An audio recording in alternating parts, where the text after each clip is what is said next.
Welcome to Global View. Joining us today, Congressman Marlin Stutzman, a seasoned legislator and a fourth-generation farmer from Indiana who has dedicated his career to standing up for rural America.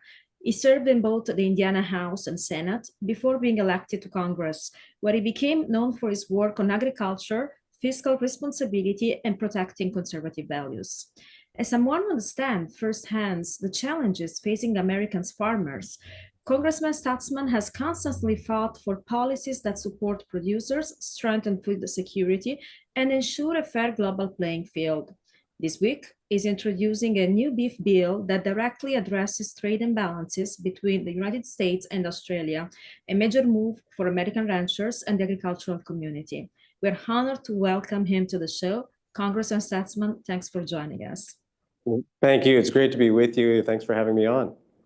Congressman, this week we are introducing the Protect American Beef Act. You mentioned that Australia is exporting beef, including Wagyu, at a 35% discount rate due to currency disparities. How this has impacted the American producer economically and also competitively? Yeah, well, so first of all, I grew up on a family farm in Northeast Indiana, and about 8 years ago, we bought our first couple of head of Wagyu cows. I was introduced to it by a friend of mine, and I tell people that it literally changed my life because it's such a wonderful breed, and of course the taste and texture are just amazing. I could go on and on about the Wagyu breed and the quality that it has, and so it's a higher value product. And there's a lot of farmers across the country that are always trying to find a niche to increase their income and their profits on their farms. I would say that while farming is a very tough industry, it's also one that's very rewarding as well. Just the opportunity to work in nature, and whether it's growing crops or whether it's growing animals. There's so many rewards to agriculture, but there's obviously challenges as well. And this is one that was brought to me by a fellow farmer, a friend of mine, who was very involved with the American Wagyu Association. And the Wagyu breed is, of course, a Japanese treasure. And of course, very well known for the Kobe product, which comes from Kobe region in Japan. And back in the 80s, some of the genetics were sold outside of Japan to Australia, the United States, and some other countries. Well, Australia has done a remarkable job of increasing their production and the volume that they produce, and they then now ship it into the United States. But they do have several advantages, and one of those is the currency imbalance, which many of us would know that we have an imbalance or a difference with us and Canada. But there's also tariffs that they impose on the United States product where we don't have on the Australian product. And so one of the things that's important to those of us who raise Wagyu beef is that we want to protect the integrity of the product and the integrity of the breed.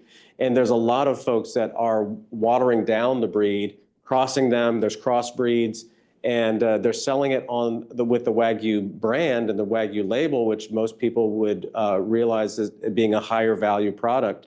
And so we feel like the Australians are taking advantage of that, and especially with the tariff and also with the currency difference, that they have a huge advantage to the American producer.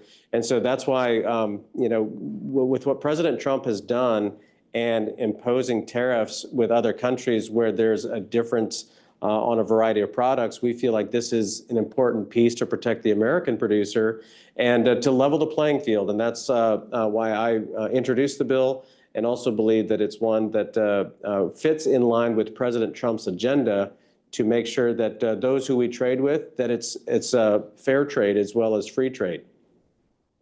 Well, certainly, Congressman, American beef is the best beef. And I'm from Illinois. I grew up in Southern Illinois and by Champaign, Urbana. And I remember growing up, all the farmland, the beautiful farmland in the Midwest, and how people made their livelihoods off of this land, and how it's the small businesses and the farmlands are the backbone of the American economy. They usually just say it's the small business owners, but no, the farmers not only feed America, but they're the driving force behind the economic growth, I would argue. And I think you Yeah. articulated that very well here. So the question I have is, how are your constituents viewing this tariff war between the Trump administration and these foreign governments, some which are allies like Australia that you have introduced this bill, and others which are, let's say, a little more or like a frenemy or so? Do they support the tariffs? Do they think it's going to be beneficial? Do they think that this bill will be part of the strategy of imposing tariffs to create this win situation for the American farmer? Or are they a little pessimistic? What are you reading on the ground? Yeah, that's a great question, George. And what I would say is that, being from the Midwest, we're known for our niceness, and we often just put our head down and we just do the work, and we don't often complain about the challenges or the things that we feel are unfair. We just go to work and make sure that we do the best that we can for our family and provide for the best products that we can, or produce the best products that we can. And you're right. Growing up in Northeast Indiana, our land was a little more sandy compared to that nice, rich black dirt down in your part of Illinois. But the American farmer is the most productive, the most efficient farmer in the world. I had the chance to travel a couple of years ago over to Romania, and they have some rich, beautiful farmland. But you see the crops that they grow there are nothing like we raise here in America. And a lot of that's due to government that doesn't support, or they don't, keep crime away from the farmer. They don't keep they've been defrauded. They've, of course, been manipulated. They don't have access to markets. They don't have access to inputs like we do here in America. So we're very fortunate and blessed to have that here in America. But we should never take that for granted. And to support the American farmer is my, one of my top priorities. And as I talk to my farmer friends and community back home, there is some concern about the tariffs, but at the same time, there is a strong belief that Trump has our back and that Trump is putting America first. And so we're willing to, of course, let Trump use the tariffs to level the playing field. But we also know what's going to happen is that with Trump's policies, there's going to be better energy policy. There's going to be better trade policies. There's going to be deregulation. And there's going to be a better tax environment for family farms and small businesses. So there's a lot of trust right now put into President Trump to do what's best for America. And, it's interesting. James Carville just had an article, or he made some comments recently, how the Democrat Party has basically abandoned rural America, and that the Democrat Party owes rural America an apology. And I would agree with that. And it's important that we have bipartisan support from both parties to support rural America, to make sure that America is strong. But it hasn't been that way. And but we're going to continue to fight. We're going to continue to work hard and support President Trump in his efforts, because if we know that he's going to make America great again, it's going to benefit rural America. That's Very well said. First and foremost, we're big beef lovers, and it's refreshing to know that there is Wagyu produced at home. So that's definitely aligns with the Trump agenda of putting America first. But going through your legislation proposal, I noticed that you also introduced sunset provisions. So what Australia can do for these duties eventually to be lifted? Well, what our goal is, of course, is to make sure that the American producer has, a level playing field, to have a fair opportunities. And, we don't mind competing with anybody around the world. Of course, we know Japan does they're one of the best at raising Wagyu beef. But we believe that the American product can be just as superior and meet those same sort of standards. But I think that's what's neat about it. And my friend always talks about how food brings the world together. And there's a lot of truth in that. And who doesn't like to sit around the table enjoying the fruit of our labor with people that we don't know, or they're from another country, and we're getting to know people. And it's a great way to to build camaraderie and friendships. And so there's nothing wrong with that. But I think it's just coming back to the making sure that we're all on the same playing field and that the products are meeting the same quality standards that we should all expect. And, Australia has that ability. They raise some incredible beef, but, especially with the Wagyu product, it's easy to cut corners. There's our standard for our operation is to always have 50% Wagyu genetics to be a part of the breed, all the way up to 100% or full blood. But a lot of people, they like to cut corners, and maybe it's 20%. And if you remember, our Arby's was selling a product, the Wagyu steak burger, and a lot of that Wagyu was coming from Australia. Yeah. And they had the ability to, sell it into the United States at a cheaper price point, and Arby's was able to sell it, of course, on their menu. It obviously gave the breed a lot of notoriety and more publicity, but at the same point, we want to make sure that the quality, the integrity is there. That way, when folks do have the opportunity to try it, that they see a difference. And so those are our overall arching goals, is to make sure that we protect the integrity and that the quality is number one. And then also just make sure that the price points are on a level playing field so we can all compete with each other. Congressman, everything you just said makes complete sense to me, and I'm not a farmer. I'm a common sense American person who believes in the private sector and driving economic growth outside of Washington, D.C. And I think that the recipe for doing that is exactly what you just prescribed. The question I have now is that the Democrat Party is in a state of implosion, not introspection, but total and utter free fall. I think they're in the midst of an identity crisis. I think they've gone too far to the left, and now the pendulum is swinging somewhat to the middle. And they've even had the opportunity to popularize the IRS, which I thought was impossible. But they've actually gone out and hollered and screamed after DOGE and the Trump administration fired IRS agents and so many of these other unpopular bureaus in Washington, D.C. So are you getting bipartisan support from the Democrats regarding helping farmers in America? Are they out there to help at all in the Trump administration's attempt to rebalance the trade imbalances, the trade deficit, and to support our farmers? Or are they just obstructing even when it comes to safeguarding our nation's food supplies? That's a great question, and an issue that I think has not been a lot of attention paid to. I'll talk about the Farm Bill a little bit, because everybody thinks of the Farm Bill as a bipartisan bill generally, but what they've done is they've married ag policy to the food stamp program. And it used to be that the farm portion of the Farm Bill was about 80% of the Farm Bill, and food stamps and welfare programs were about 20%. Well, that's now flipped, where 80% of the Farm Bill is the food stamp portion, and the farm ag policy portion is about 20%. And so I don't think that the Democrat Party doesn't necessarily obstruct, they leverage. They leverage the American farmer for their programs, for their welfare programs. And I feel like that's where, I've had some differences with the ag community on this, because they generally say, oh, we have to keep this coalition together so we're able to pass a farm bill. Well, why should we just take crumbs? And I'm not asking for more government handouts. I'm actually asking for less government involvement and less government intervention in agriculture. But it's like they're willing to take crumbs to let the Democrats use the farm bill for their big welfare programs. And so I think that's they've leveraged the American farmer. I think they also know that the American people have a lot of respect and love for the American farmer as well.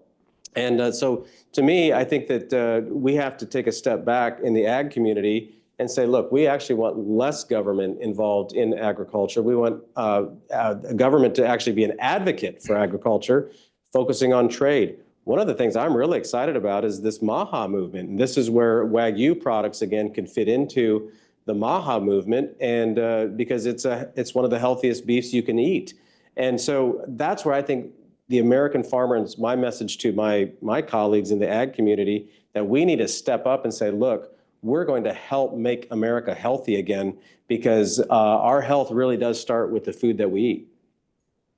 Yes, and on this point, I totally agree that food security and safety is an important point to protect.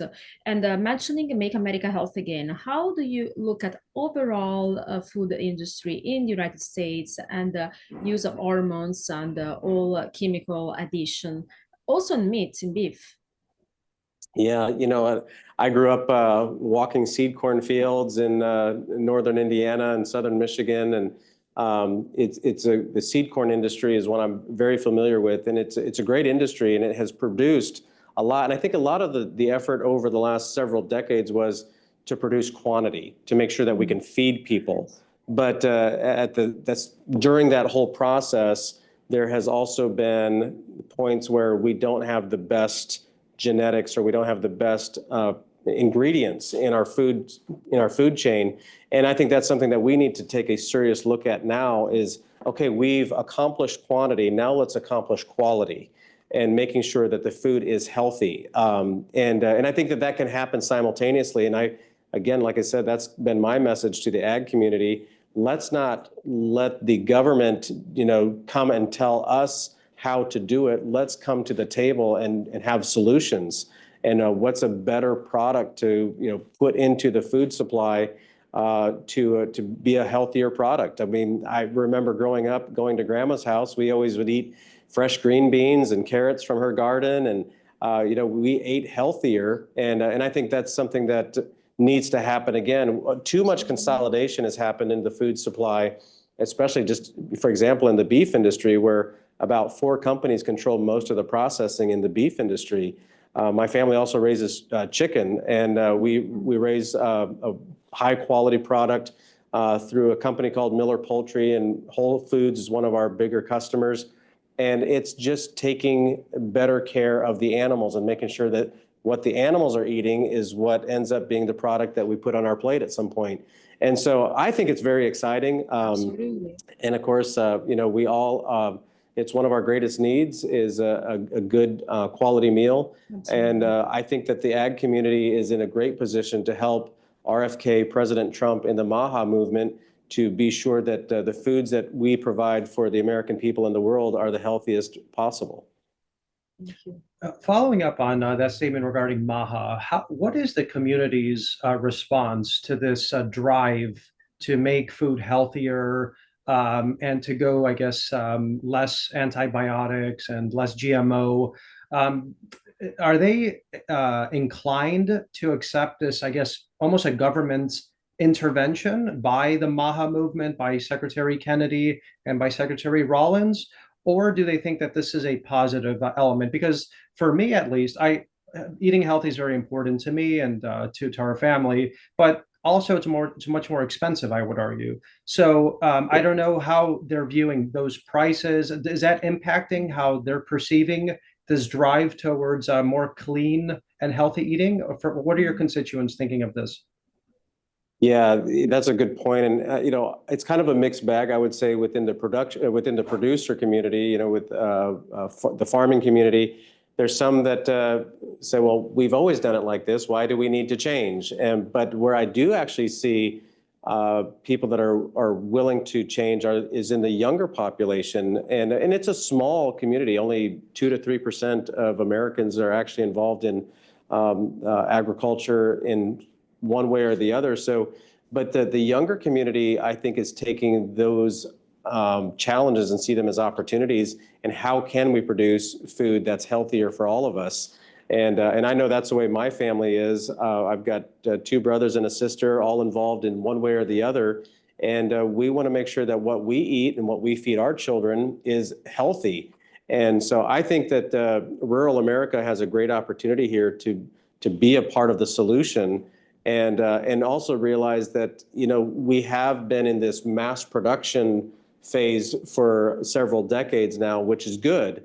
But at the same time, you can't just ignore the statistics, whether it's cancer or whether it's diabetes. There's statistics out there that are showing that Americans are acquiring or have disease that we are at higher numbers than what we have seen in the past. So we can't just turn a blind eye to that. And I think that the rural community is willing to address that and help be a part of the solution. But we're also going to have to work with, our college institutions, our ag schools, and with, of course, government. And I think the RFK is a great voice to have to say, you know what, it's not that we want to throw the baby out with the bathwater. We actually just want to take a step back and say, what can we do better? And I think we should always be willing to do that. And how can we make and produce a better product that's going to be healthier for all of us?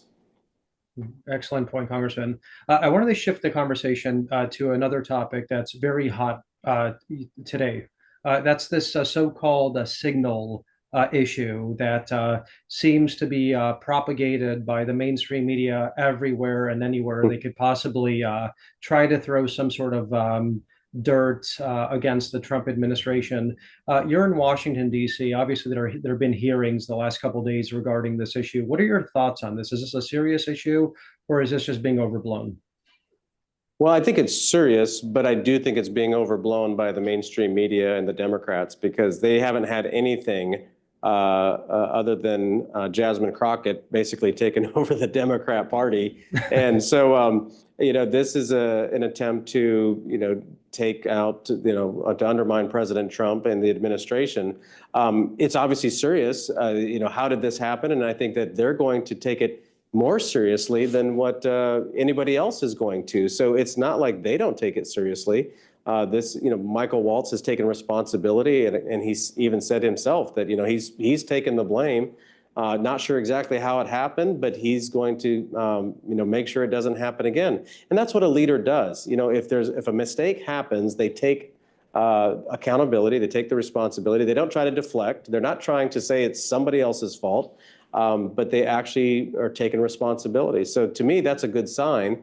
But I think the Democrats and the media are going to use it as that there's something there, more that's there that isn't. I mean, no war plans were shared within that text. There are obviously, what we did learn out of it shows that our American military is pretty capable of going after the target and being successful. So, maybe a little of insight that was by mistake, but I think also the American people can see our leadership knows how to keep America safe. I absolutely agree with that. And when you have people like Jasmine Crockett representing a massive segment of the left in America today, you could understand why we have this diametrically different vision and representation of America between both parties today. Obviously, both parties are completely unrecognizable in many facets. I started my career actually working at the Hudson Institute as a young person in Washington, D.C., and most of those people now are persona non grata in the Trump administration because so many of the ideas from the neocons to the endless wars to the unfair trade practices just were proven to be wrong. And America First, I think, is here to stay, and it will be the future of the Republican Party. So my last question to you, Congressman, is that's just simply my opinion. But what is your opinion of where the Republican Party is today and what the future of it is? What are the characteristics of this party moving forward?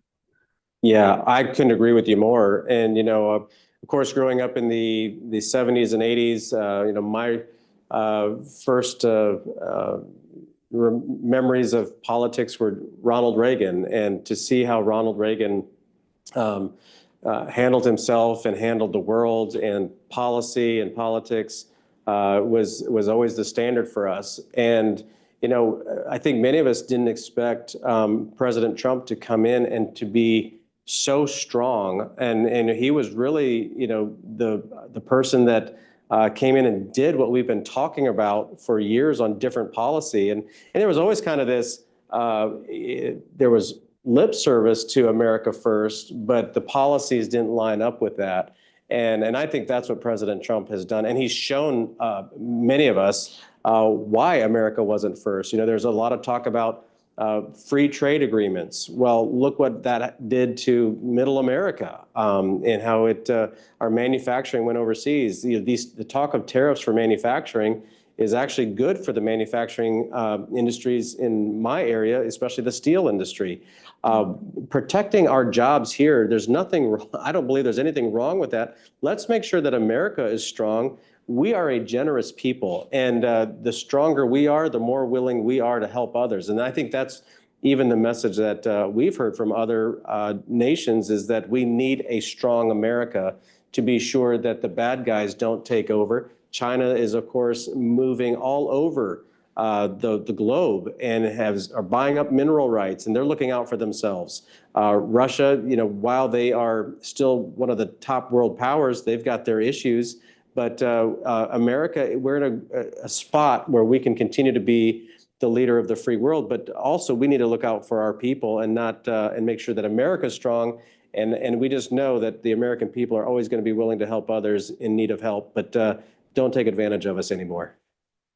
Thanks so much for making these points. Those policies should be bipartisan, should be a common goal, both left and right, but for some reason, they are more focused on objecting everything good that comes from conservative side.